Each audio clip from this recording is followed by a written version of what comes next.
committee will come to order. Without objection, the chair is authorized to declare a recess of the committee at any time. As a reminder, members participating in a hearing remotely should be visible on camera throughout the hearing. For members participating in person, masks are optional per the office of the attending physician.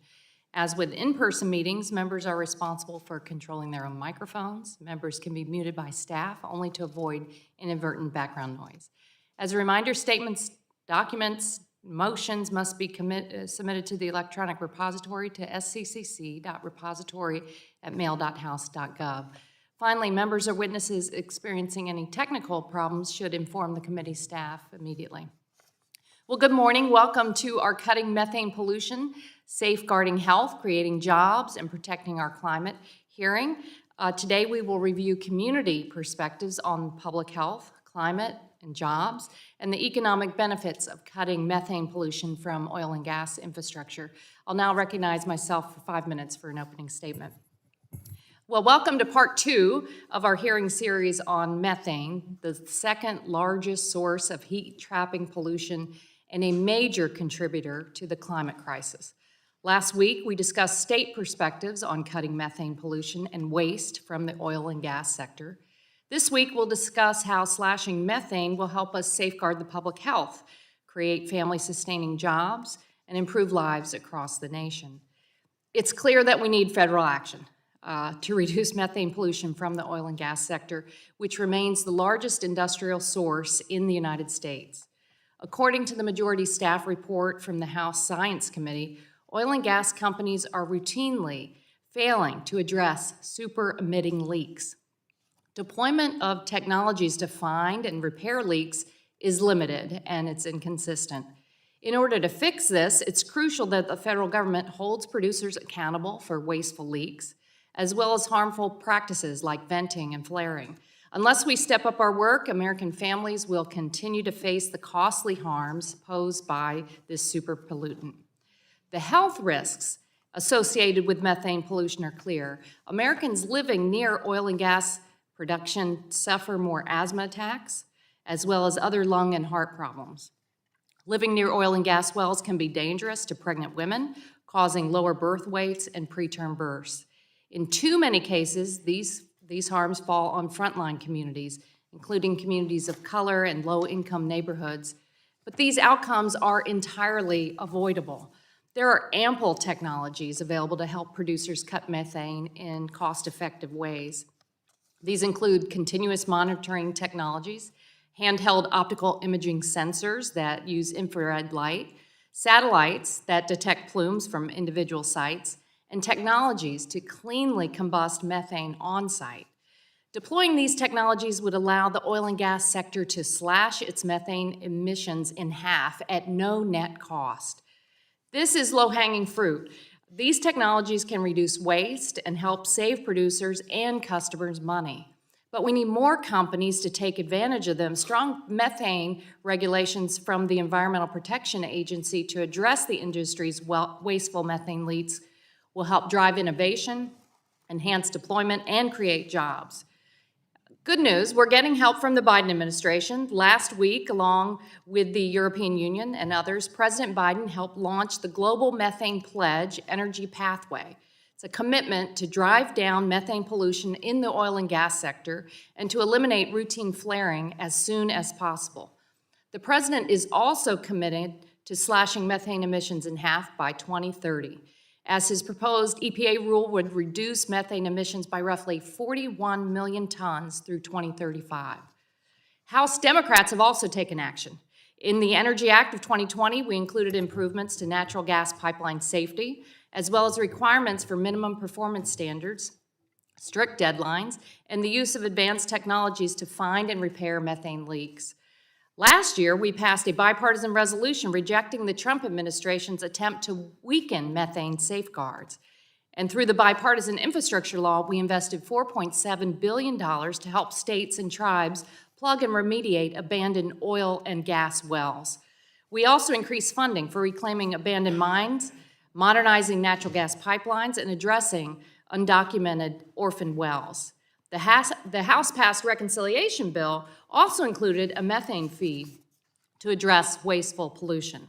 And the House-passed Bipartisan Innovation Act included provisions to help states repair and replace leaky natural gas distribution pipelines. So cutting harmful methane pollution will protect the public health and the climate. It will catalyze growth of new small businesses, and it will create tens of thousands of new jobs. So I look forward to hearing from our witnesses today as we bring these cost-saving benefits to more American communities. Yield back the balance of my time and recognize the ranking member, Mr. Graves of Louisiana, for his 5-minute opening statement. Thank you, Madam Chair. I want to thank the witnesses for being here and those that are here online. Represent South Louisiana, and I'd argue one state that probably is more at risk from sea rise, from more intense storms than probably anywhere else in the country. And Ms. Tomczyk, Mom's Clean Air Force. You know, I've got kids too, and I think a lot about the country that we leave them, the planet that we leave them. You read the news and you listen to all the narratives that are out there, and you get this perspective that one side's here and another side's over here. When you actually start digging in and looking at the data, reality is you get a very different picture. You get a very different picture. You know, I remind you that the United States has led the world in reducing emissions. We've led the world. Remind you that Russian gas, when it's delivered to Europe, has 41% higher life cycle emissions. Russian gas delivered to Asia, 47% higher life cycle emissions as compared to the United States. The Biden administration has said very clearly, the Biden administration, that there's going to be a significant increase in natural gas demand over the next 30 years. They've said that there's going to be a 50% increase in global energy demand over the next 28 years. Yet, what's happening in the United States? We're watching our administration carry out policies that shuts down American oil and gas production. So you can sit there and say, oh, well, this is great because we're getting rid of oil and gas production, so that's going to reduce emissions, it's going to save our planet. What the facts show is that results in higher global emissions. Yeah, don't shake your head. That's the fact. It's a fact. You want to debate me? I can't wait. I can't wait to debate this. Because the United States has some of the lowest intensity of emissions of conventional fuel production than any other country in the world. And don't take my word for it. It's the IEA's data. And it's crystal clear. It's crystal clear. You want to argue with me on the other one? National Energy Technology Labs, 2019 September-October report. Would love to have that discussion. And so here's the thing. What do? Instead of going out there and stopping Germany from building the Nord Stream 2 pipeline, the President of the United States effectively lifts the remaining sanctions that were blocking that from being built. You were facilitating more Russian gas going into Germany. Do you know if we just took just the gas coming in from Russia into Europe in 2021, if we had just stopped it and replaced it, not stopped it and replaced it with U.S. gas, do you know that the life cycle emissions reduction would have been 218 million tons of greenhouse gas reductions? 218 million tons. According to your testimony, as I recall, you say that there's 8 million tons of methane emissions from U.S. oil, gas, and coal production.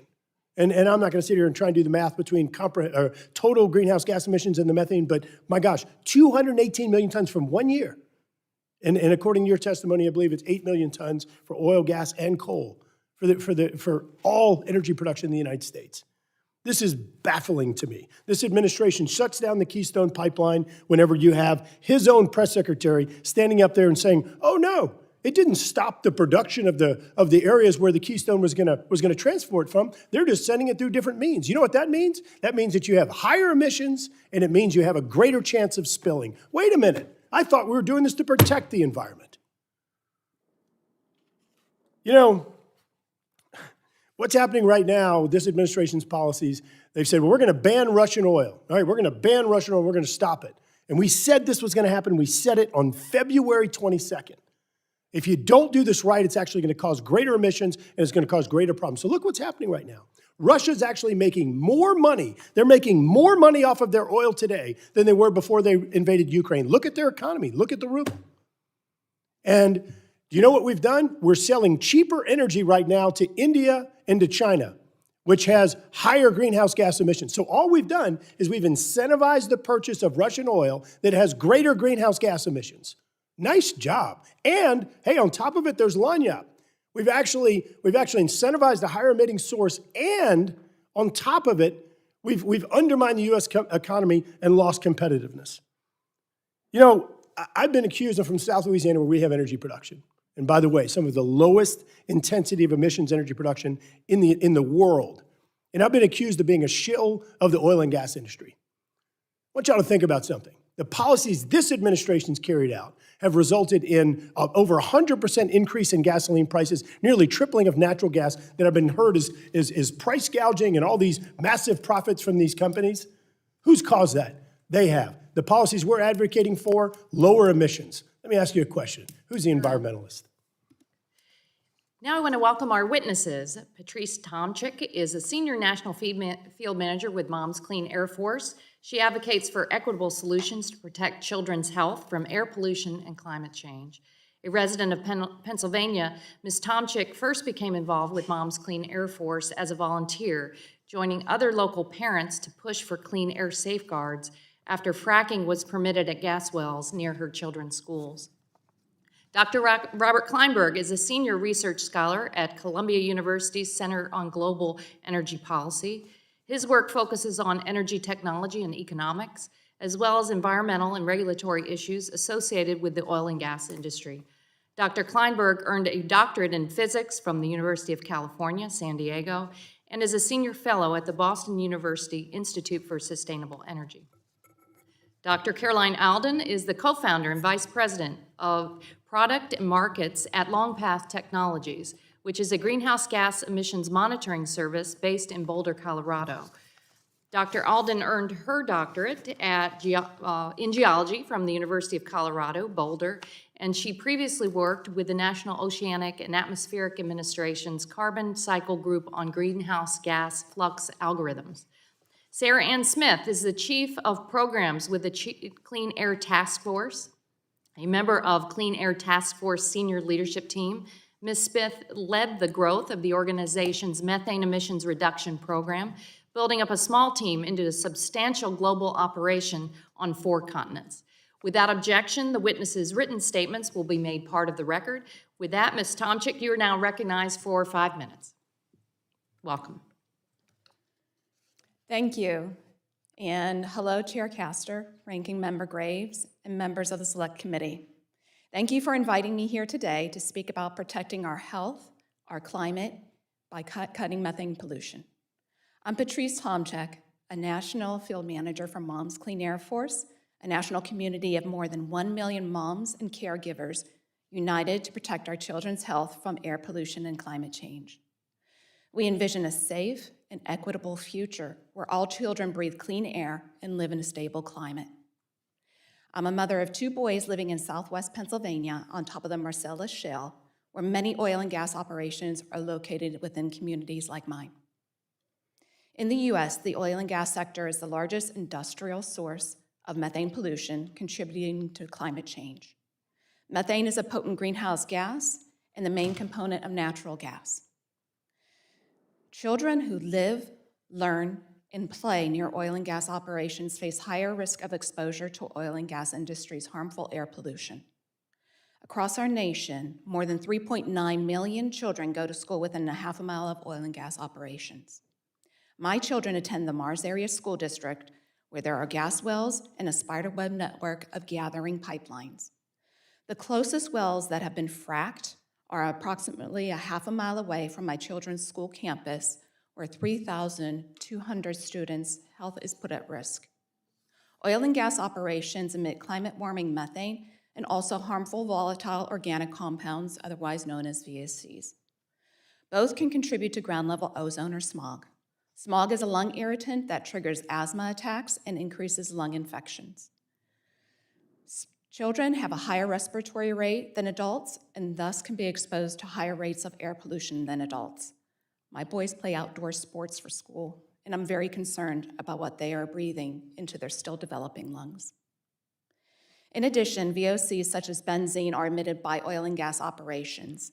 Benzene can affect lung development in children and increase the risk of immune system damage, neurological problems, and cancer such as childhood leukemia.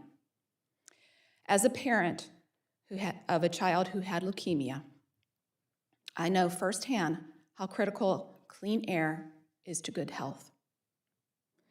In fact, it was my youngest son's cancer journey that motivated me to speak out about protecting children's health long before the first gas well was fracked near my school.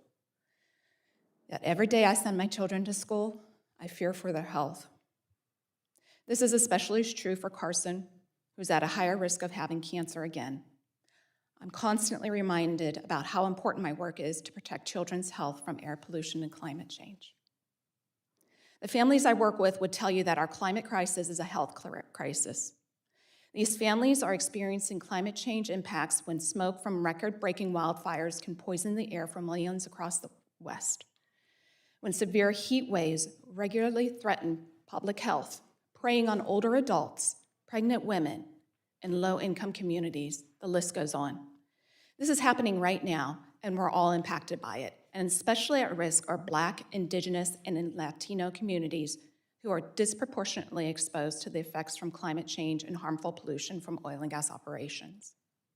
We need environmental justice now, and we need climate justice now. Quickly and significantly reducing methane pollution is one of the best levers we have to slow the rate of climate change now and clean up the air to protect children's health.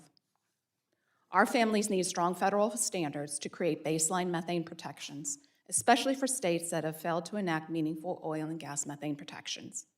This is why it's so important that the EPA finalize a comprehensive methane rule to eliminate routine flaring and include frequent inspections for small wells with leak-prone equipment. As parents, we can't control the air our children breathe. It's why we depend on you, our elected leaders, to do your jobs and protect our children. What we want is for our Congress members to urgently pass legislation that invests in a clean, healthy energy future. Thank you. Thank you very much. Next, Dr. Kleinberg, you're recognized for 5 minutes to provide a summary of your testimony. Welcome. Yes, good day, Chair Castor, Ranking Member Graves, and members of the Select Committee. It's an honor to address you. The subtitle of today's hearing is Safeguarding Health, Creating Jobs, and Protecting Our Climate. Methane emission mitigation is essential to reducing the rate of global warming between now and 2050. This is technically and feasibly, economically feasible, and has already generated a constellation of innovative U.S. small businesses exploiting American-designed and built technologies. We know we must reduce our use of fossil fuels, and we know the transition from fossil fuels to zero-carbon sources of energy will take time. One of our chief challenges will be to minimize the damage associated with fossil fuel use during this transition. According to the International Energy Agency, the world consumed 4 trillion cubic meters of natural gas in 2020. Assuming nations adhere to their announced Paris Agreement nationally determined contributions, the world will consume almost exactly the same amount of gas in 2050. Assuming the world can do much better than this and satisfy the IEA Sustainable Development Scenario, consumption would still be 2.5 trillion cubic meters. No matter how optimistic you are that nations will respect their Paris Agreement commitments, you must take methane emission reduction seriously. Moreover, even after the transition from fossil fuels is complete, the methane problem will not go away by itself.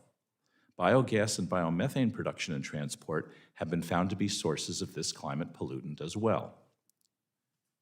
It is a time-honored truth that you cannot manage what you don't measure. EPA relies on emission factor methodology, which is now sadly outdated. Remarkably, over the last 7 years, American industry, academia, and non-governmental organizations have worked together to find out how much methane the oil and gas industries are actually emitting. The results show that EPA dramatically underestimates methane emissions. Two examples of new measurement methods are aerial surveillance and continuous monitoring. The practicality of large-scale, quantitative, airborne remote sensing is now well established.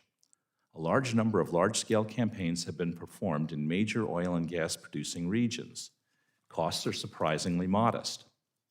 Dr. Caroline Alden, who personifies the transformation of world-class academic research into successful business, will tell us about continuous monitoring in a few minutes. You have probably heard that methane reduction can be implemented at no cost or even implemented at a profit, and I'm sure this is true in some cases. But if it were generally true, industry would not be emitting as much methane as it does. I can tell you from personal experience that the petroleum industry does not leave money on the table. As it is, oil and gas-sourced methane emissions are declining at the meager rate of 0.3% per year. The truth is, industry needs to be nudged to do the right thing. This means smart regulation. Oil and gas methane emissions can be remediated by known engineering solutions. In my written testimony, I review some simple measures that can reduce emissions by millions of tons per year. I compare these measures to the health and safety improvements I saw over the course of my career in the oil field. Our highly skilled and inventive workforce has made our workplaces safer while keeping American industry the most efficient and productive in the world. Given smart regulations and incentives, they will do the same with methane. Finally, to address Ranking Member Graves' point, I would like to point out that Russia is taking advantage of inferior methane reporting methods to improve its environmental image. Like the United States, Russia uses the emission factor method when reporting its methane emissions to the UNFCCC. But unlike the United States, Russia's self-reported methane emissions from its oil and gas sector declined by a remarkable factor of 8 since 2015. As a result, Russia's self-reported methane intensity is now less than that of the United States. If left unchallenged, the Russian reports weaken the case for reduction of European dependence on Russian natural gas. Only measurements will reveal the truth. Please see my written submission for some specific recommendations, and thank you for giving me the opportunity to share these observations with you. Thank you very much. Next, Dr. Alden, you're recognized for 5 minutes. Welcome. Thank you. Chairwoman Castor, Ranking Member Graves, and members of the committee, thank you for inviting Longpath to testify today. My name is Caroline Alden. I've spent the last 15 years using greenhouse gas measurements to understand emission sources to the atmosphere. After a decade researching this topic, I helped co-found Longpath Technologies, and in my current role, I develop algorithms that convert our laser measurements to emission volumes, and I work with stakeholders across industry, academia, environmental organizations, and the government on how best to reduce emissions. This morning, I look forward to discussing the technology and the benefits of measuring and mitigating methane emissions, which I believe is a win-win for the climate, for industry, and for neighboring communities. Methane leaks from oil and gas operations are unpredictable. They can happen anywhere and anytime, and they can be intermittent. Methane leak plumes are invisible and odorless. These characteristics make methane leaks very difficult to catch without advanced technologies. There are 3 pillars of advanced methane detection. Number 1, frequency of emission readings. Total emissions are governed by how long the leak goes on, meaning the faster you catch it, the better. Number 2, site coverage. It's important to see all emission points on a site. The EPA method of handheld cameras often misses unlit flares, for example, simply because they're high up off the ground. Number 3, sensitivity to different leak sizes. As industry keeps reducing emissions, technologies must ultimately be able to help operators get to zero emissions. So there are a range of new methane detection technologies. Airplanes and satellites generally perform periodic surveys. Aerial surveys only really catch larger leaks, but they do see all of the equipment on a site, and they cover large areas. This informs what emissions look like as a whole, including whether policy targets are being met. Fixed continuous monitors provide high-frequency emission readings, allowing for rapid fixing of leaks.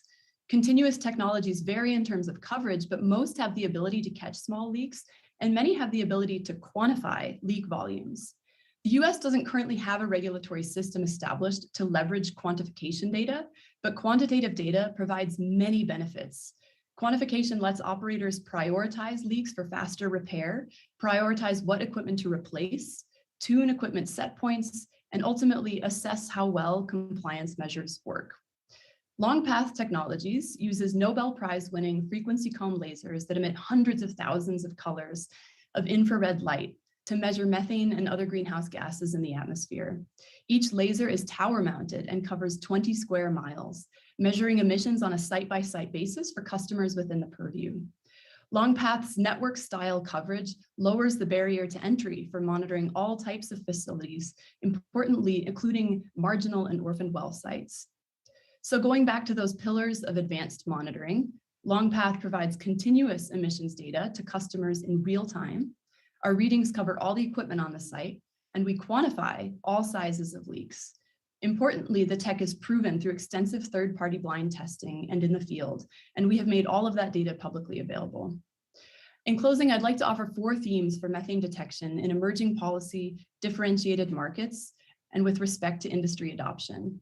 Number 1, methane monitoring reduces emissions, saves costs for operators, drives energy efficiencies for the market, and creates jobs. Longpath tripled in size last year with new jobs ranging from field technicians in West Texas to software engineers working remotely across the US. Number 2, the US is the world leader in methane monitoring technologies. If we recognize the aligned incentives of policymakers, climate advocates, and industry, then US gas can also become the cleanest in the world. To accomplish this, regulations need to encourage operators to use new technologies and plan for quantification-based metrics. EPA rules should include a matrix that allows for technology-neutral choices by operators. SEC rules should require measurements, not outdated inventories. And responsibly sourced gas standards should preclude greenwashing by driving stringency, transparency, and quality in monitoring. Relatedly, number 3, the federal government could invest in the creation of independent third-party bodies to certify and create standards for new technologies. Lastly, number 4, continuous monitoring is inexpensive, and it more than pays for itself through reduced costs and revenue retention for operators. We can outfit the Permian Basin, the largest gas-producing basin in the US, for quantitative continuous methane monitoring for less than the cost of 20 to 30 miles of interstate highway, or as my colleague Greg Reeker puts it, for less than the cost of the last James Bond movie. So thank you for the opportunity to contribute to today's hearing. Thank you, Dr. Alden. Next, Ms. Smith, you're recognized for 5 minutes to provide your testimony. Welcome. Chair Castor, Ranking Member Graves, members of the Select Committee, thank you so much for inviting me to testify. My name is Sarah Smith. I am the Chief of Programs at Clean Air Task Force, a global nonprofit organization working to safeguard against the worst impacts of climate change by catalyzing the rapid development and deployment of low carbon energy and other climate protecting technologies. I'd like to emphasize 3 points. The world is warming rapidly and serious impacts are here today. Simple solutions like finding and fixing plumes of methane at oil and gas sites can dramatically cut US emissions and represent the fastest way to slow warming, while also limiting unhealthy air pollution and creating jobs. Strong EPA standards represent a key opportunity to accomplish this and should be finalized this year. Whether it's severe storms, rising seas, deadly heat waves, or rampaging wildfires, the impacts of our warming climate are being felt today. And recent reports from the Intergovernmental Panel on Climate Change make it very clear that if emissions continue, these impacts will get much worse in the coming years. Methane is a key culprit responsible for about 0.5 degree of the 1 degree Celsius of warming we've already experienced. But methane is also a key opportunity. Its high warming potential during its relatively short lifetime in Earth's atmosphere provides us with our biggest chance to slow warming over the next few decades. Reducing methane is like a handbrake for our warming planet, which is currently hurtling toward a much hotter period to which humans may not be able to quickly adapt. Pulling this handbrake while we tackle carbon dioxide too is essential, both to limit direct impacts on people and importantly, to limit the acceleration of harmful feedback loops where warming causes more warming, such as the rapidly disappearing Arctic sea ice. The darker surfaces left behind after the ice melts, they absorb more sunlight, just like removing a natural canopy that exposes a dark parking lot in the summer, creating more warming, a feedback loop. The good news is we can cut methane emissions very rapidly from oil and gas today, just by using technologies and practices that are already included in standards on the books in leading states, like New Mexico and Colorado. EPA can cut oil and gas methane emissions by 65% in just a few years.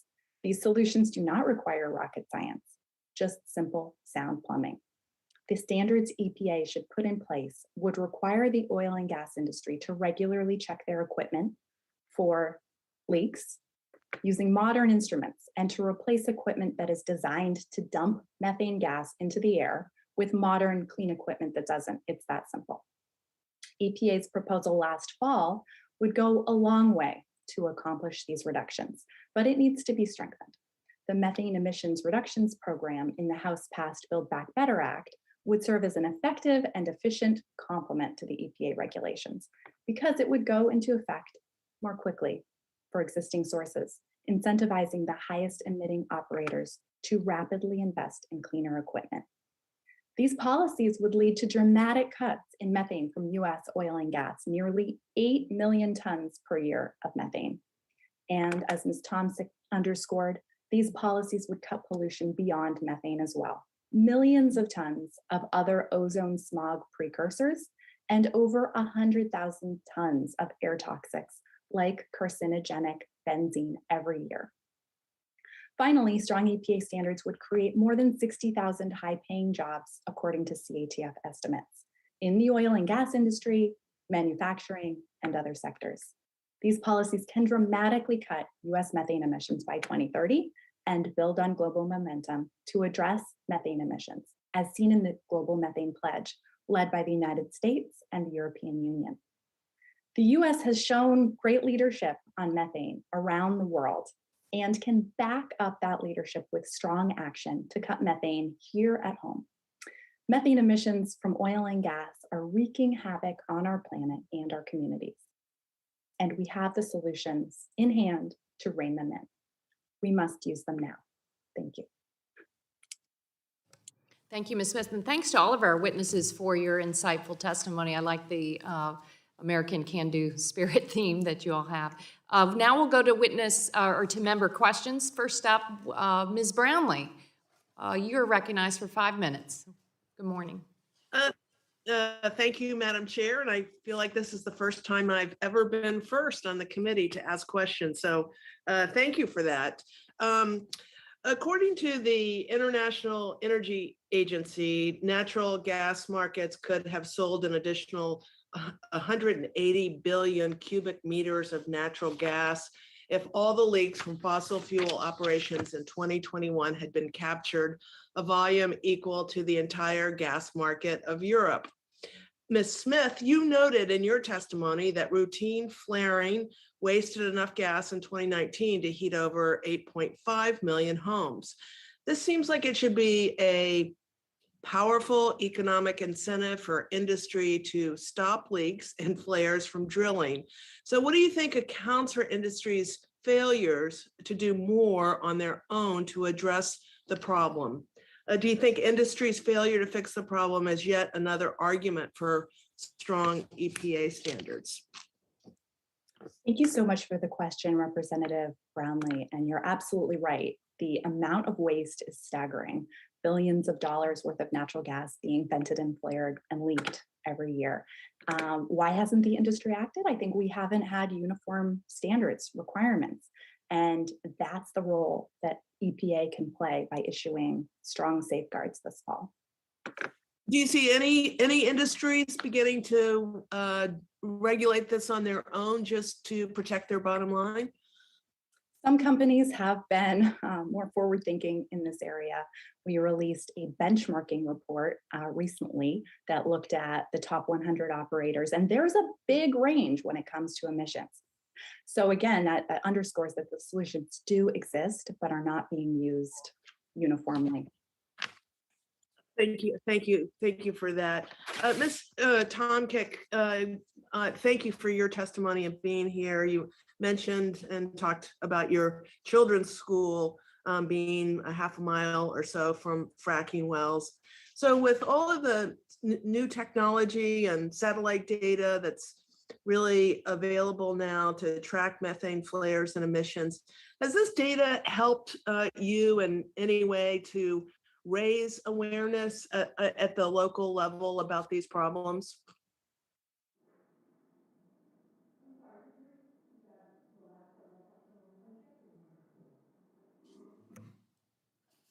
I'm sorry, could you repeat the last part of that question one more time? Yeah, I'm asking if with all of the tools and data that we have available now to track methane flares and emissions, has any of these tools, this data, has that been able to help you in terms of raising awareness in your own community to improve upon those leaks, et cetera, that are happening? What we do know is that there's a lot of oil and gas, air pollution that is impacting communities where they live.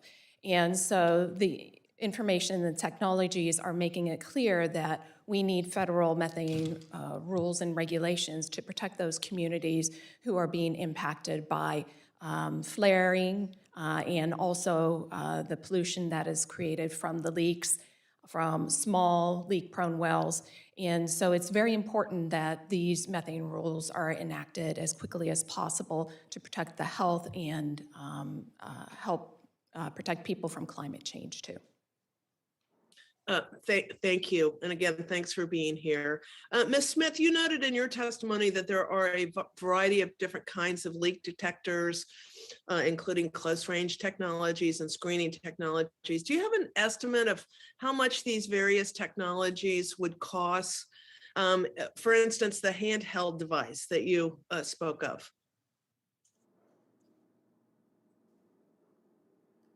I'm sorry, was that for me or Dr. Alden? For Ms. Smith, yes. Oh, sure. Thank you. Thank you so much for that question, Representative. Fortunately, overall, the costs are very, very low. We look at leading states like Colorado, for example, which has had strong leak detection and repair standards on the books, and it hasn't had an impact on their rig counts and productivity compared to other states that do not have standards. Ms. Alden, can you add anything to that? Sure. Yeah, I completely agree with Ms. Smith, and it's pretty amazing how the implementing this kind of monitoring drives amazing efficiencies for operators. And so it really does kind of keep product in the pipeline, identifies malfunctions, which whether it's a leak or not, I mean, that saves money and provides this kind of instant feedback on operations to help folks really dial in their systems. So the technologies themselves are very affordable and and pay for themselves. Thank you. I yield back, Madam Chair. Next, Representative Gonzalez, you're recognized for 5 minutes. Thank you, Chairwoman Castor and Ranking Member Graves, for holding this hearing today and for our witnesses for all your work and your testimony. Dr. Alden, I'm going to start with you. As you know, ARPA-E plays an invaluable role in the U.S. energy innovation ecosystem, spurring the development and commercialization of transformative technologies that in some cases are too risky for the private sector to invest in. Cash flows are way out into the future. It's great to see, however, that Longpath is a 2-time ARPA-E recipient, particularly a selection of the Scale-Up program. Despite the successes of ARPA-E, many of my colleagues and I remain concerned that some companies may face bureaucratic barriers from agencies outside the DOE in the Rpe process that chill future private investment and slow down the path to commercialization. So with that as sort of the backdrop, can you provide some insight into Longpath's experience with regulatory agencies such as the EPA during the Rpe process?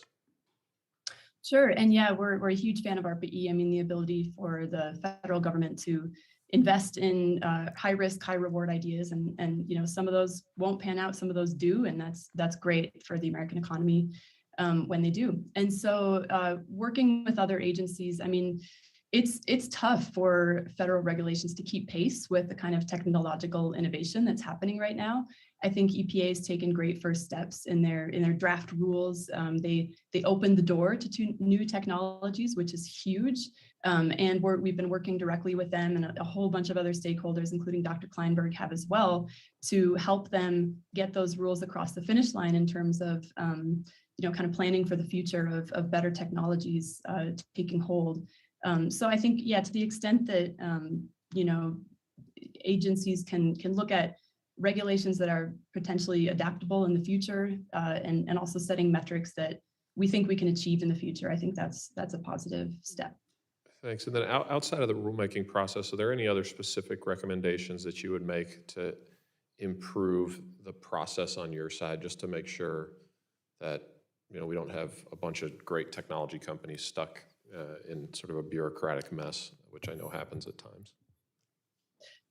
Yeah, I think the ability to have agencies create rules that are very much inviting of stakeholder feedback is very positive, and certainly a great step right now in terms of looking at agencies like ARPA-E or DOE or NETL or some of those groups would be to now what we really need to enable these technologies to take hold and get out there at large scale is going to be a governing body or independent group. And I think that ARPA-E, DOE, some of those agencies could help to fund an independent group to create, as I mentioned, those standards and certifications to make sure that technologies going out in the field are really of that utmost, highest quality.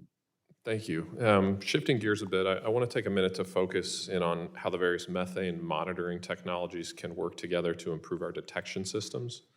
In recent years, one of the more popular emissions control devices has been satellites, but while satellite observations carry many benefits, they also feature some drawbacks, such as their considerable range of uncertainty and inability to apply to smaller emitting sources. Can you explain how monitoring systems like Longpath's can work in collaboration with today's satellites and drones to monitor and identify leaks? Yeah, as I mentioned, there's a real value in both those kind of large-scale survey technologies, as you mentioned, and in having real fixed monitors to provide that mitigation piece. So satellites are extremely powerful, especially on the world stage. So there are a lot of places on Earth where it's too hard. You're not going to be able to get ground-based monitors or even aircraft aerial surveys in place. So on the global stage, satellites are a huge key to the puzzle. In the US, where we do have the ability to deploy this tech at scale, I see some value in stacked solutions in terms of you get your continuous fixed monitors on your discrete well pads. So well pads, tank batteries, LNG terminals, compressor stations. And then there's a lot of other infrastructure that's a little more diffuse. So gathering pipelines and pipelines, for example, can be a real nice place to kind of fill in that gap with some of the aerial technologies. But there's a lot of ways to stack these technologies, and certainly redundancy can't hurt in this realm where the stakes are so high. Great. Well, thank you for that. Thank you for all the work that you're doing. And with that, I yield back. Next, Representative Levin, you're recognized for 5 minutes. Thank you for holding today's hearing, Chair Castor. I'm glad we're continuing this conversation on the benefits of cutting methane pollution, and I too think about these issues as a parent with 2 young kids at home, 9 and 8 years old. And my wife and I encourage them to learn basic science, and I thought I would start with some very simple facts.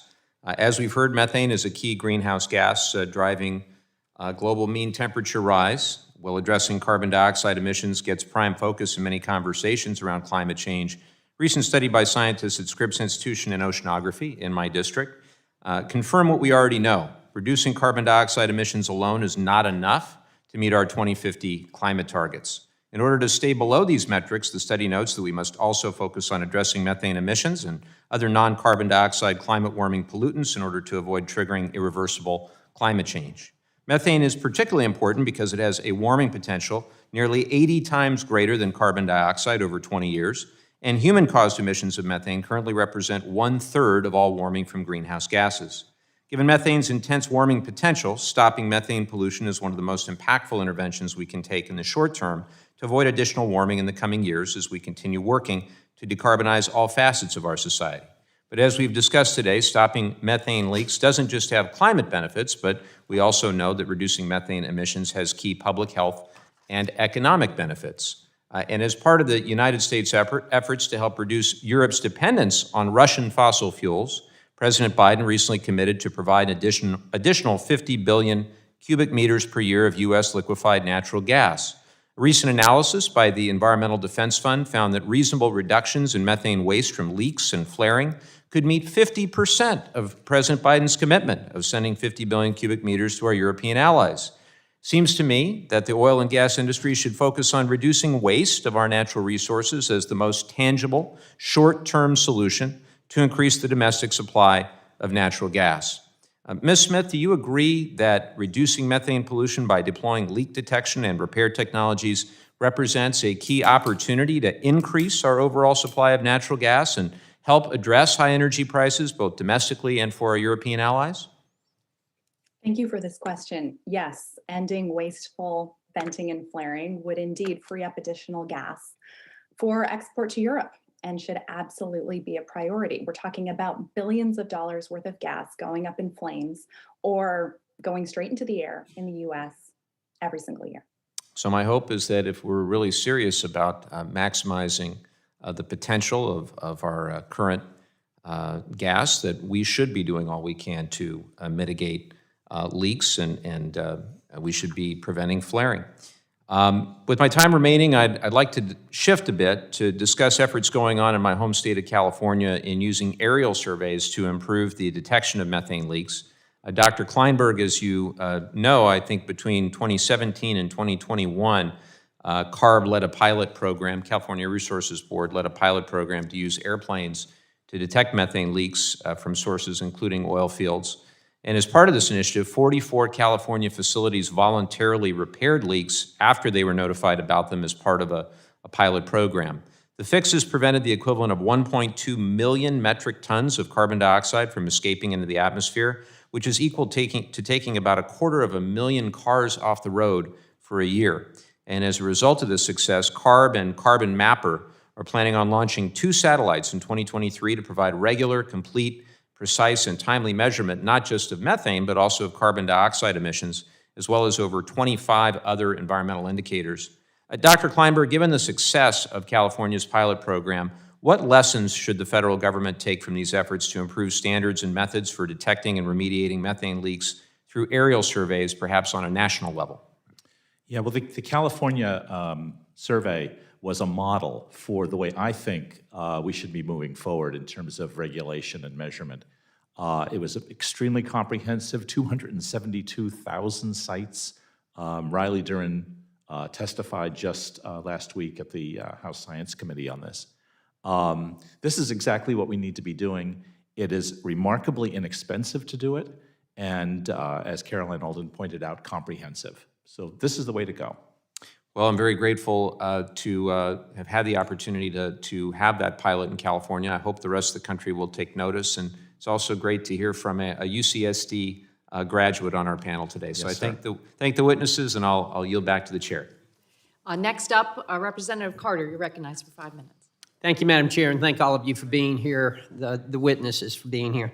Look, as much as my colleagues on the other side of the aisle don't want to admit it or don't like it, we have to admit that fossil fuels, that natural gas and oil are going to be part of our portfolio for a long time. I mean, let's face it, we know that a great percentage of our energy portfolio today is fossil fuels, and that didn't happen overnight. It's not going to change overnight, no matter how hard we want it to do that or how badly we want to do that. But I have to tell you that I'm encouraged by the progress that the oil and gas industry, the fossil fuel industry, if you will, has made in decreasing emissions. I had a group in my office just earlier this week, a group of 6 oil companies that are doing business up in Canada, and they have a desire, they have a goal of being being carbon neutral by 2050. Even with the fossil fuels, and I applaud them for that. I think that's great, and I think that we don't give enough credit to the fossil fuel and the oil and gas industry for the progress that they've made in decreasing emissions. And a lot of that has to do with the policies. Just last week, we had the governor of Wyoming before this committee, and he was telling us how he has directed the state to pursue a goal of net negative carbon dioxide emissions and continue to use fossil fuels.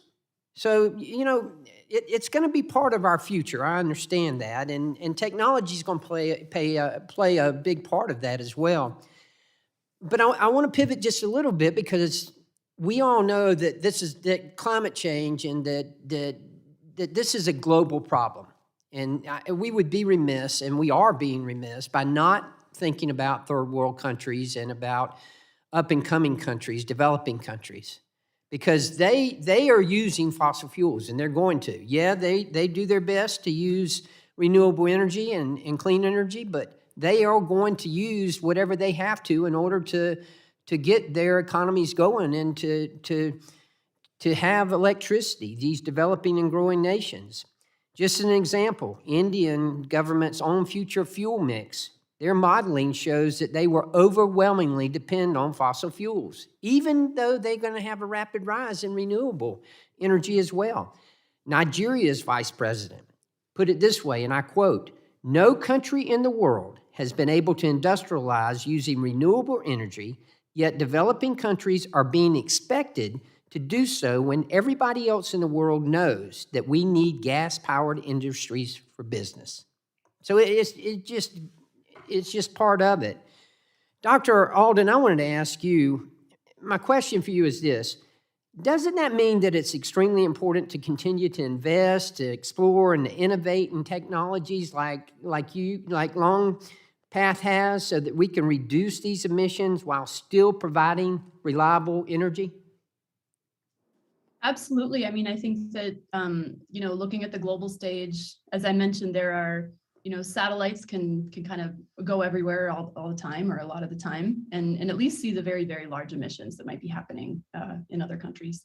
But I think there's a lot of potential for exporting the technologies that have been developed here in the US, like Longpath and the aerial surveys, all the different, I mean, there's a whole host of new tech here that's kind of ready to go abroad as well. So I think that there's a great opportunity for the investments that have been made in US innovation to be exported overseas and try to solve that problem.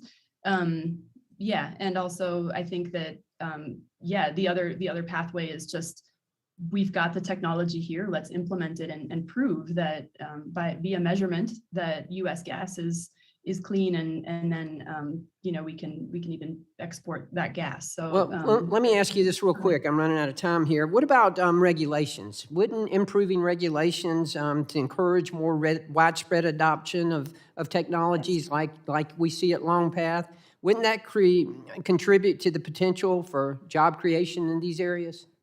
Absolutely. So making sure the new rules that come online here are recognizing new technologies and creating a direct on-ramp for new technologies is going to be hugely important to kind of stimulate that innovation in the technology sector, and get the folks, you know, on the ground to want to use it. So, well, yeah. and just let me say that I've always said, in order to address this situation, we're going to have adaptation, mitigation, and innovation. And I truly believe that the greatest innovators, the greatest scientists are right here in the United States of America, and we should be encouraging that.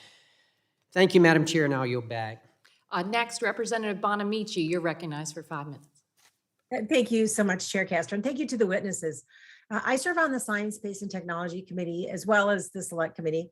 And earlier this month, we released a majority staff report finding that oil and gas companies are failing to address super-emitting leaks and are not consistently deploying the innovative leak detection and repair technologies that exist. And Dr. Alden, yes, your colleague, Dr. Rieker, was there from Longpath at the hearing where we spoke about this. And I wanted to follow up on some of the questioning that you've been responding to. We know, as you've established, as others have established, that the technology now exists and that there are financial incentives.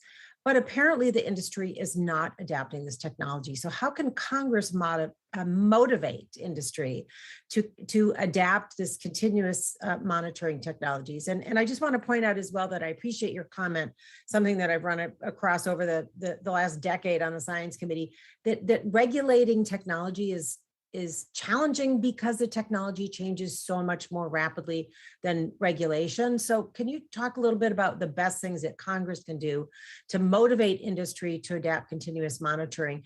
And also if you could mention as well, there's been a lot of talk about the oil and gas industry, but that's not the only source of methane. So can you talk a little bit about how your technology works with other methane emitting sources? Thanks, Congresswoman Bonamici. Yeah, those are great questions. So with the EPA rules and the SEC rules and other rules coming down the pipeline, I mean, I think just being ready, the technologies are here, and knowing that we can achieve the metrics we want. If you want quantitative metrics like methane intensity that effectively scale across different production zones, different basins in a meaningful way, we can get there now with the technologies that we have. So I think in the more immediate term, though, the EPA rules, we've worked with a lot of stakeholders. Dr. Kleinberg has been a great leader in this process in creating a technology matrix, or sort of a technology neutral matrix that EPA can directly implement into the rule so that we can have those technologies ready to go. And the reason that's important for industry adoption is if the EPA rules, for example, or the SEC rules don't allow a direct on-ramp for these new technologies, then industry is going to be stuck doing the old methods. So they're going to be stuck doing these old OGI surveys 4 times a year, and they're not going to want to spend extra money to do the monitoring that is really effective with Longpath. So we need to make sure that we're encouraging and at least not disincentivizing operators to use these technologies. So I think those will be really important things, to just recognize the technologies here and then build regs to meet that. And then to your second point, that is absolutely a huge issue, is that biogas and other incredible innovations coming online, they're going to need monitoring too, because if you're effectively capturing methane from various sources and moving it around, it's got the same type of leaks as you do in oil and gas infrastructure. They're equally difficult to find, if not harder to find. And so we need to be sure we're incentivizing the development and application of measurements in these realms as well. Similarly, inventory numbers just don't cut it. You just can't predict where and when these leaks are going to happen. So you need to be using measurements. Thank you so much, Dr. Alden. Dr. Kleinberg, in your written testimony, you cite the need to reform EPA's alternative means of emission reduction process. So would you please explain a little bit about the process and how addressing this limitation would help increase the deployment of methane emissions reduction technology? Yes, I'll be happy to. You know, one thing that's really, really important in regulations is having them adaptive, because this field in particular, where so much technology is being developed so fast, this begs for a regulatory scheme that takes into account new technology, which has been blossoming in the last 7 years. And the alternative means of emission limitation is a provision of the Clean Air Act that basically anticipates that. But the way it's been implemented so far by the Environmental Protection Agency, it has turned out to be more of a barrier than an enabler. And in fact, since 2012, when it was first implemented for methane, there was no applications between 2012 and 2020, while people like Caroline Alden and others were developing this phenomenal technology because the process was so onerous.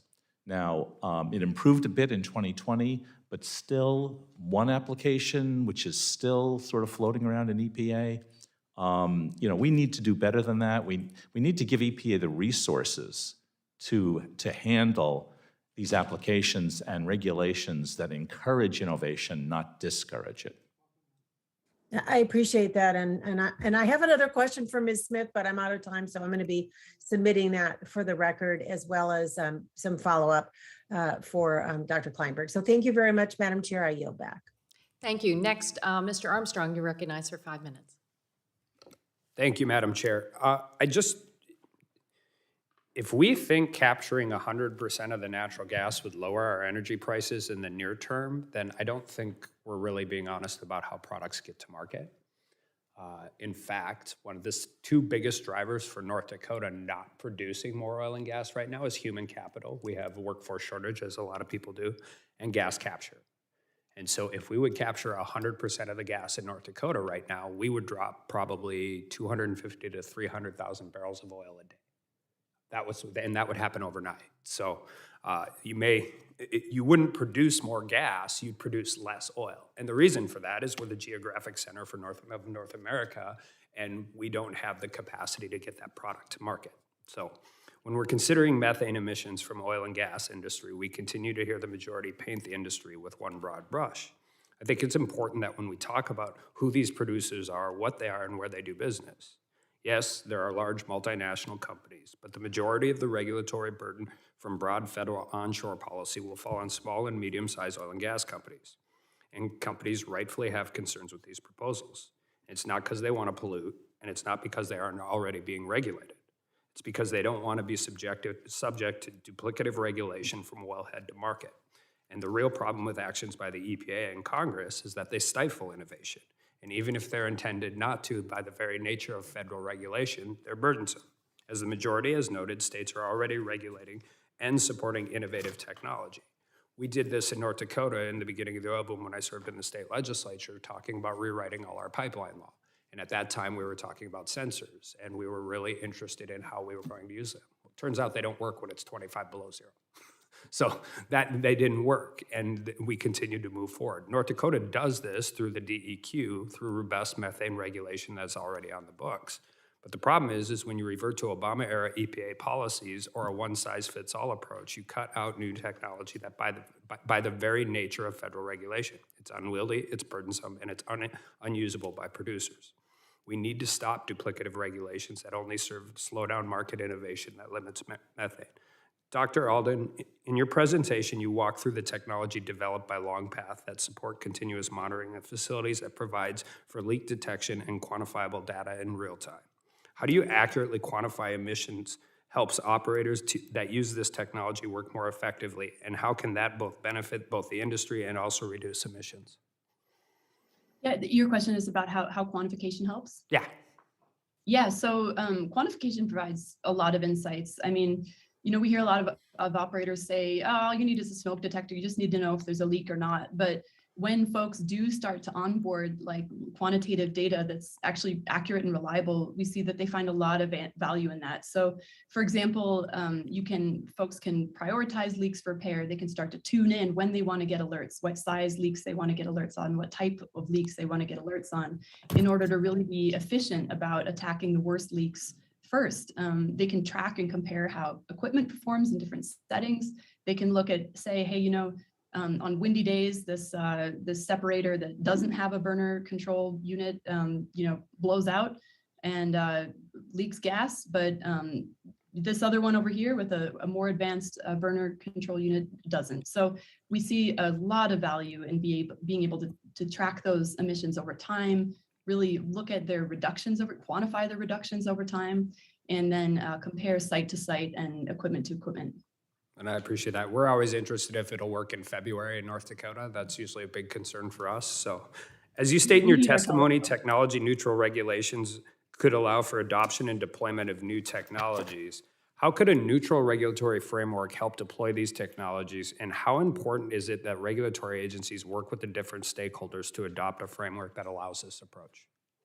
Yeah, great question. So as I mentioned, there's a group of stakeholders, and that's industry folks, NGOs, technologists like myself, legal experts who are together kind of crafting what we call a matrix approach for the rule. And we're very, very hopeful and I think expecting that the EPA will adopt this in the new rule. And what that'll do is allow for certain kind of technology neutral metrics to be put forth, like how frequently does the technology look and what sort of detection level does it need to have? What kind of size leaks does it need to be able to find reliably? And so that's a great first step in terms of kind of, I think that probably will go in the EPA rule, and I applaud the EPA for opening the door to that type of regulation. The second thing, I want to emphasize what Dr. Kleinberg said about adaptive regulation. So if the rule right now, and this is going to be more of a struggle because this pushes the EPA rules a little further away from where they have been historically, which is difficult, but getting in place the ability to pick the metrics you want for the long term, pick quantification and build your rule around that, And then as the years go by, in 3 years and 5 years and 7 years, return to the best current science on what emissions are and the best current science on what you want and tune. Thank you. I yield back. Representative Huffman, you're recognized for 5 minutes. Thank you, Chair Castor, and thanks to the witnesses for their very interesting testimony. Dr. Kleinberg, I'd like to start with you. You gave us a lot to think about in terms of methane from the oil and gas sector, but we also hear a lot about methane in agriculture and other sources. Could you just, in terms of the scale of the problem we're trying to deal with, add that into the context of the conversation? Yeah, I'll be happy to. People talk about oil and gas because basically the people that run the oil and gas industry are very well capitalized, very high technology, so that looks like a good sector to work on, and indeed it is. Nonetheless, the agriculture sector is a bigger problem. And in fact, in that survey of California that Representative Levin mentioned, many of the largest sites turned out to be either agricultural, dairy farms, that sort of thing, or waste management, landfills, and so on. Those are also very big problems that we should not ignore. And in some ways, they're sort of easier to deal with because it's a less itinerant industry. There's always new wells here and there, and with many possibilities for leaks and high-pressure gas and so on. Agriculture might be easier in a different way, or different problems, but things that we should be working on right now. Different solutions, though. Different solutions, yes. Yeah, appreciate that. So if we achieved total methane control in the oil and gas sector and just did a great job with all these technologies, both detecting the methane and eliminating the leaks, if we're meeting ever higher amounts of global energy demand with natural gas, we're still increasing CO2 in the atmosphere, aren't we? Yes. So I think it's really important as we think about what do we do with this methane issue. Obviously, we've got to apply the handbrake that Ms. Smith and others have talked about because it's a super pollutant 84 times more potent than CO2, and global heating is happening really fast. So we desperately need to get methane under control. But if we are not simultaneously bringing CO2 concentrations down, we're in real trouble, aren't we? Yeah, definitely in the long term. Methane acts fast and sort of gives you instant gratification. But in the long run, we need to deal with CO2, absolutely. Yeah, and so I just wonder about the moral hazard or the policy hazard of maybe assuming, sometimes I hear it suggested by colleagues across the aisle that we'll tackle this methane problem, we'll do that, and then we can go out with clean natural gas and everything will be just fine. That innovation will sort of figure out new ways to capture the CO2 emissions, we'll use offsets. Any thoughts about the moral hazard of, giving this clean bill of health to natural gas as we stare down a climate crisis? No, I think your concern is well-founded, but I will say it's been brought up this morning that carbon capture and sequestration is another route to taking carbon dioxide out of the atmosphere. And so is time travel, but neither of them are happening at scale right now. Do you disagree? The technology exists to do it. The problem is that CCS costs about $60 a ton. We need a price on carbon to make it work because nobody takes away your garbage for free. Yeah, but you don't disagree that right now CCS is just a hypothetical. All of this additional natural gas we're trying to sell all over the world, none of it is being captured. It's a hypothetical because there's no price on carbon. Yeah. Yes. Thank you. The other point, I think, is that methane pollution has all of these other pollution impacts, the environmental justice impacts that have been discussed. And so, Ms. Smith, I wonder if you could just speak a little bit more about the other reasons that we ought to be very, very concerned in terms of public health and environmental justice and reducing methane pollution. Thank you. Yes, the long-term exposure to hazardous air pollutants from the oil and gas operations can be life-altering for communities that live near them. Benzene, a known human carcinogen, is released alongside methane in very large amounts. And then there's the estimated 750,000 asthma attacks in children each year directly attributable to the smog from the oil and gas industry. So again, that's why we need EPA to use its well-established authority to go as far as it possibly can to reduce methane emissions and the pollution released alongside it. And in addition to the methane rules, EPA should use its well-established authority to reduce air pollution from key sources like power plants and vehicles to protect communities. Thanks very much. Yield back. Next, Mr. Palmer, you're recognized for 5 minutes. Thank you, Madam Chairman. I always appreciate the opportunity to speak about justice, especially when it comes to how people are impacted by the policies of my colleagues across the aisle. And they talk about environmental justice, but they rarely talk about energy injustice or economic injustice. And I brought this up in this committee and other committees multiple times about this town in Illinois, Pembroke Township, a town of about 2,200 people. And I think the population is over 90%, 97% African American. These are people who don't have access to natural gas. They're forced to heat their homes with propane or wood burning stoves. Some of them are cooking on wood burning stoves. And I just wonder, Ms. Thompson, if you would support Pembroke Township getting access to a natural gas line. It's a yes or no. It's not a speech. It's a yes or no. Thank you, Representative. I think that it's important. It's a yes or no. Would you support a natural gas line for these low-income families that live in Pembroke Township in Illinois? It's a yes or no.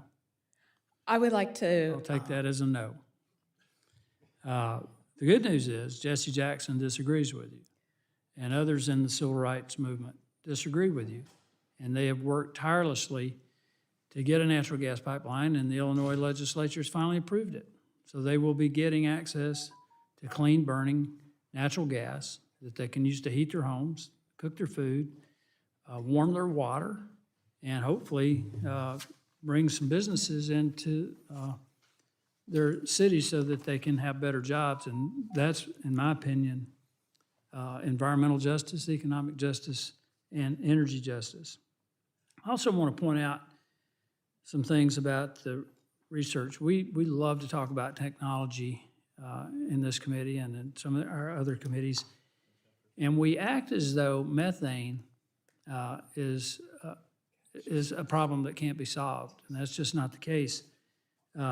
University of Illinois, since we were talking about the state of Illinois, has developed a process to convert methane to methanol. It's a liquid fuel. Pacific Northwest National Laboratory is converting methane to hydrogen with 0 CO2 emissions. MIT is converting methane to fuel or a chemical feedstock on site at the wellhead. That technology is not commercially available yet, but I predict that it will be. We're doing a tremendous job in that area. And there's also the issue of the research that shows that common clay products, such as what they use in cat litter, can be used to curb methane emissions. And I realize methane is a major greenhouse gas, but it's also it is the most volatile greenhouse gas. I want to ask Dr. Alden a couple of questions. You mentioned in your testimony the development of new technology to detect methane leaks is essential for reducing methane emissions. Tell me a little bit about what Longpath is doing to reduce methane leaks without the government mandates.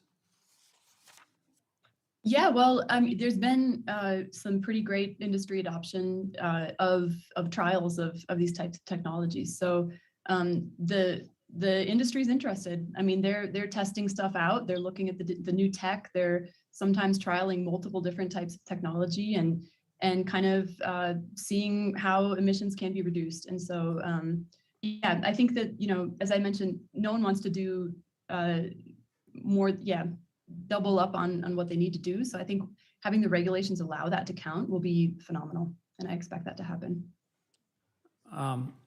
You know, when you're talking about methane leaks, my colleagues and the other side of the aisle will often make it seem like oil and gas companies are fine with leaks, when the fact of the matter is that's just not true. And you've noted that reducing these leaks is a win for industry. What are the benefits? I think there's a financial benefit for reducing these leaks. Would that be accurate? Yes, there certainly is. I mean, it's just adding a really powerful tool to the toolkit to be able to track what's going on in their operations. I mean, it's not just the leaks that are a problem. The leaks are generally a sign of a malfunction or an inefficiency in the system. And so it's a really powerful tool to add to the toolkit to just drive efficiency in operations. Thank you. Ms. Thompson, I just want you to know, I don't want you to feel bad about putting you on the spot, but I've yet to have a Democrat say they would support that. Thank you.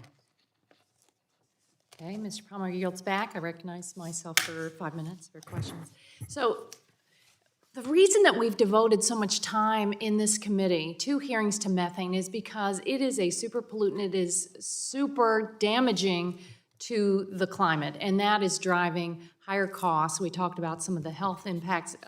Dr. Kleinberg, in your testimony, what caught my attention, you said venting methane into the atmosphere is like throwing garbage into the street outside your home. It is worse than that. It's like throwing good food that could be used elsewhere into the street outside your home. You know, the last committee meeting, we had governors who talked about what they were doing. And Governor Lujan Grisham from New Mexico has worked with all stakeholders and has really developed a model. But there's a real patchwork of what's going on across the country. Is that why it's important to have strong federal standards here on methane? What is your view? Well, yes, I think federal regulations are needed. You know, states vary a lot, and I'm a big believer in federalism. But there are some states that are sort of very much advanced in adopting new technology, encouraging it. Colorado comes to mind. New Mexico is very good. Canada came up earlier. Canada has some strong regulations. But other states, not so much. And we need a level playing field. And also with respect to our exports to the rest of the world, particularly Europe, Europe wants to see low upstream greenhouse gas footprint. That's best done at national scale, especially since so much gas comes out of the Permian Basin through Corpus Christi. And Ms. Smith, do you agree? You said it, we have the solutions in hand to reduce methane. And then you said this is not rocket science. It's more like modern plumbing. What is your view on the importance of federal standards?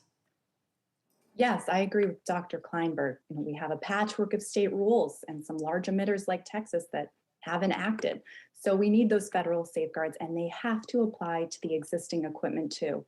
That's responsible for about 60% of the pollution problem in the US. And Ms. Tomczyk, you really spoke from the heart, your perspective as a mom, the impact of pollution on your children, and really spoke on behalf of parents everywhere for their hopes. I mean, this is a massive public health issue. I know we get involved in a lot of the technical questions over time, but air pollution is a killer. And this is harmful stuff. And if there are ways to help reduce the health impacts and the harmful consequences to our kids, we should be doing that, right? What's your opinion? Yes, absolutely. The reality is that the oil and gas operations that are in communities today are going to be there for a long time. And the potential to pollute is going to be there for a long time. And so we need federal rules to protect these communities who are living near them. And so what we do know is that states like Pennsylvania, it's the second largest natural gas producer in the nation. And the oil and gas industry in that state is responsible for emitting over 1 million metric tons of methane annually. And strong EPA methane rules could quickly and significantly lower those methane pollutants along with the accompanying VOCs that are really impacting the communities. The reality is that We don't know exactly what's in the air in communities because there's not widespread community monitoring. And so that's something that really needs to be addressed in order to protect communities. And I'm hoping that the EPA will come out with some really strong solutions to help communities that are living with this oil and gas today. And what do your kids say? My kids are worried about climate change. They're worried about the oil and gas wells in their communities. And when we talk about it, they are concerned about what the world will be for their children when they're old enough to have children. They're teenagers right now. And I just want to let you know that I told my kids that I was coming here, and my son said, you know, let them know that I'm the best lacrosse player in the country and that I won the state championship. And I tell you this because I want you to know that we are people, we are real families, we are individuals that are living here with oil and gas. And we need methane rules to protect our health from air pollution and climate change. Thank you. Thank you very much. Ms. Miller, you're recognized for 5 minutes. Thank you, Chair Castor and Ranking Member Graves. And thank you all for being here today. In my home state of West Virginia, which I talk about frequently, we are abundantly rich in natural resources that power our community and our country and our world. I'm a member of this committee because our energy-producing communities deserve a voice in the debate on the future of energy and climate policies. I'm deeply committed to finding the solutions to combat emissions. Although our world's climate has changed and will continue to change since God first created Earth, we have science like never before that we can depend upon to help us solve these problems, to mitigate and reduce the emissions. I'm most concerned not with our ability to find the solution so much, but the willingness to make sure that we have the ability to do so. This administration and my colleagues across the aisle have tried to make it impossible to invest in the technologies that will reduce emissions from reliable sources of energy. Without future investment, these technologies won't even exist, and we will not be able to bring our energy-producing communities along into the next generation of prosperity. Dr. Alden, thank you for joining us today. I was intrigued reading your testimony on the work that Longpath Technologies is doing to track methane emissions. Can you explain a bit on how methane monitoring makes the oil and gas industry more viable for a less carbon-intensive future? Oh, thank you, Chair Congresswoman Miller.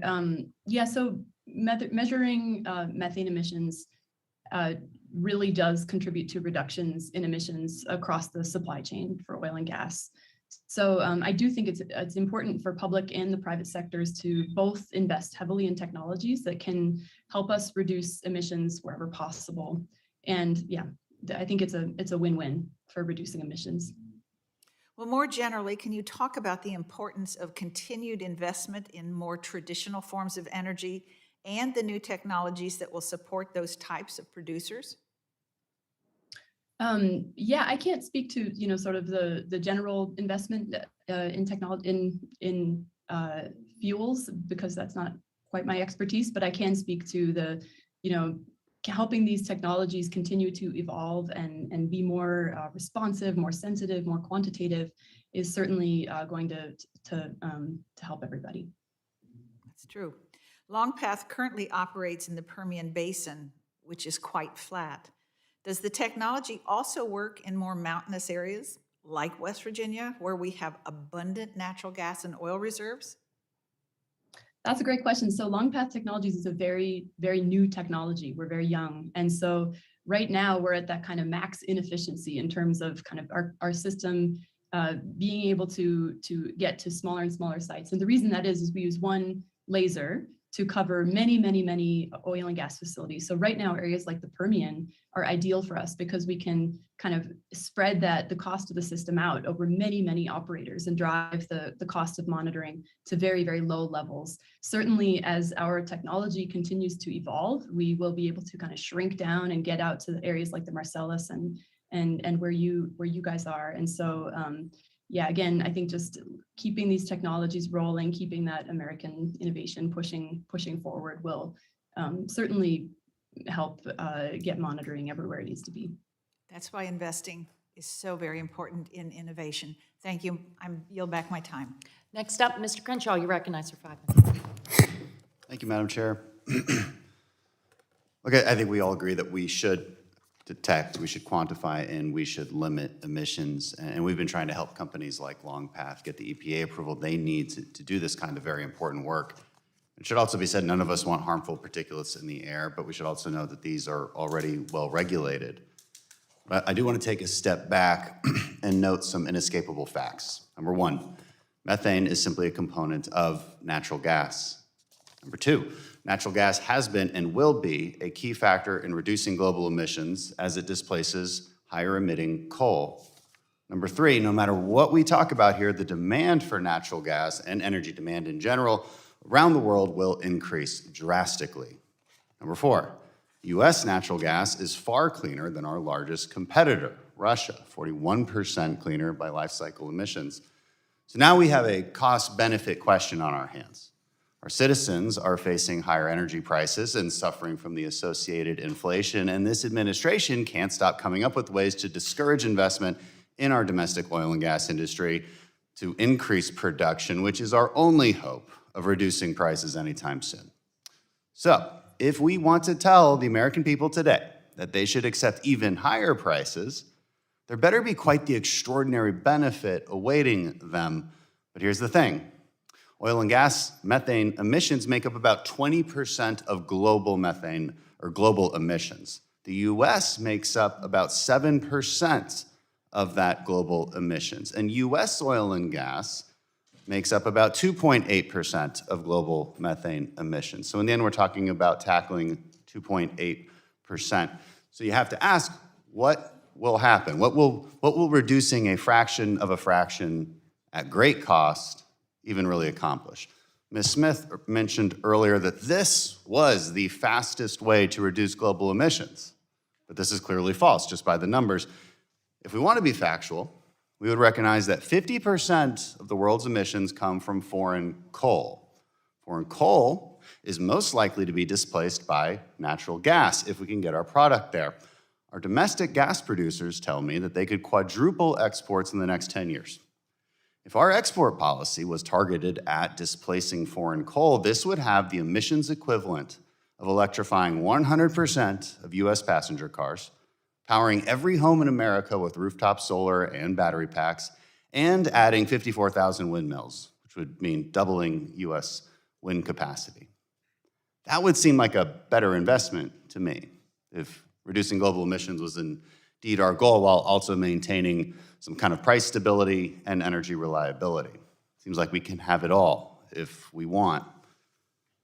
So,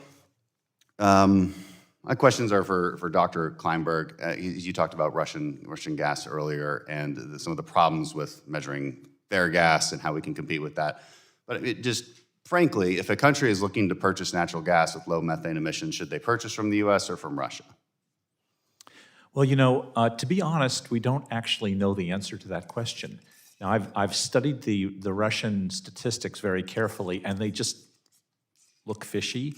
I am not done tracking down exactly how they managed to reduce their reported emissions by a factor of 8. Yeah, it's suspicious. It is suspicious. But the real answer is we need to be measuring in both countries. And we've talked about aircraft. We've talked about the continuous monitoring. There are satellites. If the United States does it, other countries will start to do it as well. If the United States doesn't, well, and I think that's actually what I wanted to get at. I mean, why would we think that? Why would increasing our own regulations encourage the Russians, who are clearly not our friends these days, Right. Why would that encourage them to care about the environment all of a sudden? They're busy invading other countries. Well, yeah, no, Russia's a tough case, but in general. But they're the biggest one. I mean, when we're talking about gas, they're the biggest one. That's right. So we have to basically show that we are doing it right, and the European Union and the other buyers are then going to have to determine, well, whose data is more credible? Is it the measurements from the United States, or is it this spreadsheet exercise with strange numbers from Russia? I think the Europeans are smart enough to figure that out. I mean, I would hope so. I mean, they recently canceled a large deal with the Texas oil and gas company for that reason, making up things that just aren't true. I mean, our national labs have done this work already, and I assume you probably agree with their work or think that that work is unbiased and very thoughtfully done. Well, with that, I'm already out of time, but I think we got the point across. Thank you, Madam Chair. Next up, Ranking Member Graves, you're recognized for 5 minutes. Thank you, Madam Chair. Dr. Kleinberg, I again appreciate you being here.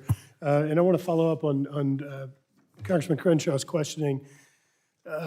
Russia, for weeks, sat there at the border and said they weren't going into Ukraine. They said they were performing a special military operation. Later, they said they were liberating Ukrainians who wanted to be liberated. They denied any human rights violations whenever things were clearly, there was clear evidence that that was not the case. And my point is that I'm not sure that Russia has much credibility. We can sit here all day long and talk about lies of Vladimir Putin or methane numbers.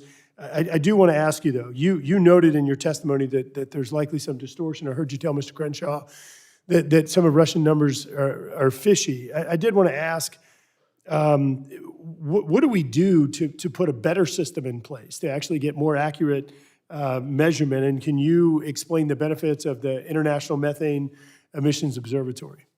Yeah, I'll be happy to.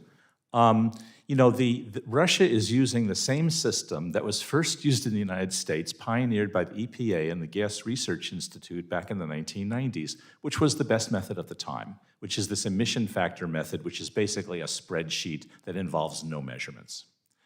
And Russia copied that. Most countries do copy what we do. How they implement it, okay, that's another question. But I think by the same token, we need to, now that we have these wonderful, new instruments, such as Longpath, the aerial surveys that were mentioned, and so on, we can do a lot better, and other countries will copy us. I just want to point out, you're from Louisiana. When I've been around the world talking to petroleum engineers, they are trained at LSU, they are trained at Texas A&M, they are trained in Oklahoma. Believe me, the American influence is very powerful in this industry. And once we do it right, other countries will, and then the purchasing nations, the Europeans, the Japanese, Koreans, are going to say, yes, we want this that is verifiably cleaner. I just want to thank you for listening to universities in order of prominence. Dr. Alden, when your colleague at Longpath, Dr. Rieker, testified at House Science a few weeks ago, they talked about the importance of EPA regulations and encouraging innovation to provide a path to new technologies to determine methane leaks more effectively. Would you mind expanding on that and just talk a little bit about some of the opportunities and some of the challenges that companies are facing in deploying those technologies? Yeah, so a lot of companies are trying out the new technologies right now, and they're seeing what it's all about, testing the waters. And so it's going to be really important to be able to take that next step and have policies and regulations really incentivize and encourage operators to use these new technologies. Another piece of the puzzle is, if policymakers and decision makers are interested in the data that comes of that, they're going to need to encourage and incentivize producing that data, and certainly not do that with a stick, but rather do that with a carrot. So we see a lot of people trying stuff out. We want to see the policies encourage widespread adoption. And we find that the folks who do put the time in to integrate Longpath's data see pretty immediate gains in terms of improved efficiencies. Thank you. Ms. Tomczyk, again, I want to thank you for being here. And please know that my opening statement wasn't an effort to attack you. My opening statement is that I'm a parent too, and I care a lot about the environment and the planet that we leave our kids. I just think that the data shows a pretty different outcome than a lot of folks believe the narrative to be. You know, I was curious in your testimony. I think you said that, and I think I got this backwards earlier. You said that it's estimated the oil and gas industry emits more than 16 million metric tons of methane pollution annually. However, Ms. Smith said that the domestic oil and gas industry emits half of that, or just 8 million tons. Do you understand what the difference is between your testimony and Ms. Smith's testimony? So the 16 million metric tons annually is based off of Environmental Defense Fund's information. And what they do is they are looking at the measurements that are taken directly from oil and gas and using estimates to mathematical estimates to calculate those. I'd be very happy to provide that information to you. That would be great if you could. And I also want to ask if you could provide some information on the you made a comment that minorities are more impacted in your testimony. And if you could just provide some data on that, because last time someone said that their data actually showed the opposite. Madam Chair, I want to ask unanimous consent. The two letters, one June 23rd from a number of energy companies and another one from June 24th from AXPC be included in the record of the hearing, both talking about their methane emissions and energy independence efforts. Without objection, so ordered. And I want to thank the witnesses today for your very insightful testimony, and also ask unanimous consent to admit to the record a letter from the Evangelical Environmental Network, thanking the committee for our hearing, and let's see, the Environmental Defense Fund, also a letter from them on recent scientific papers, economic reports, highlighting the need for strong federal rules that comprehensively target methane waste and pollution. And a third letter from Clark Valve Company that is encouraging the committee to weigh in with EPA to urge the agency to consider lowering methane emissions beyond the currently proposed levels. Thanks again. This is a critical topic, and we appreciate the insightful testimony again and the participation of members. The committee's adjourned.